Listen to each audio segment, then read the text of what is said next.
ఎలా ఉంది జాక్?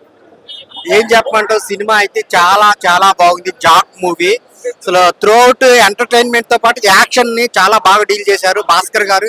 ఇప్పుడు దాకా ఆయన లవ్ స్టోరీసే గానీ ఈ సినిమాతో యాక్షన్ సినిమాస్ కూడా తీయగలడు. లేట్ గా వచ్చినా గానీ ఒక మంచి బ్లాక్ బాస్టర్స్ తో వస్తారనమాట బొమ్మరిల్ భాస్కర్. ఒక పరుగు ఈ మూవీస్ ఎలా ఇద్దో మెయిన్ సిద్ధు జనరల్ గారు అయితే ఒక వన్ మ్యాన్ షో అనమాట. టిల్లు స్క్వేర్ తర్వాత ఈ సినిమా అదే మూడ్ లో ఉన్నారు, అదే క్యారెక్టర్ లో ఉన్నారు, ఇంకా బయటికి రాలేదు అని అంటారు. అది అప్పుడప్పుడే వస్తుంటది కానీ చాలా ఫన్ గా ఉంటది. కానీ సినిమా అయితే చాలా చాలా బాగుంది.